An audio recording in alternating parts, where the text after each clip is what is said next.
안녕하십니까. 저는 일본에서 온 모리사일이라고 합니다. 먼저 여러분께 하나 여쭤보고 싶습니다. 여러분이 가장 좋아하는 K는 무엇인가요? K팝인가요? K드라마인가요? 아니면 K뷰티인가요? 저는 조금 다른 대답을 하고 싶습니다. 제가 가장 좋아하는 K는 바로 K피플, 한국 사람입니다. 지금 전 세계 많은 사람들이 한국의 매력에 빠져 있습니다. 음악, 드라마, 음식, 패션 등 여러 이유가 있을 것입니다.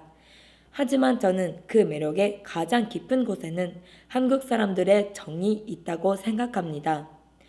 일본에는 메이와쿠라는 문화가 있습니다. 타인에게 폐를 끼치면 안 된다는 사고방식입니다. 물론 질서와 예의를 중요하게 여기는 좋은 문화입니다. 하지만 때로는 친한 사이에도 보이지 않는 벽이 생기기도 했었습니다. 저는 그런 일본 문화 속에서 자랐습니다. 그런데 한국에 와서 저는 놀랐습니다. 한국 사람들은 그 보이지 않는 벽을 아주 자연스럽게 넘어왔기 때문입니다. 제 경험 하나를 말씀드리겠습니다. 전라남도 영광에 친구들과 여행을 갔을 때였습니다.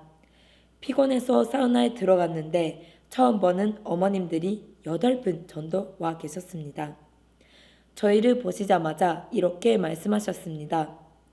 어머, 젊은 사람들이 왔네? 그 한마디를 시작으로 몇 살인지 어디서 왔는지 물어보시고 마치 오래 알고 지낸 가족처럼 대해주셨습니다. 그리고 저희가 나가려고 하자 커피까지 사주셨습니다. 저는 그 순간 참 낯설면서도 따뜻한 감정을 느꼈습니다. 분명 처음 보는 분들인데 전혀 멀게 느껴지지 않았습니다.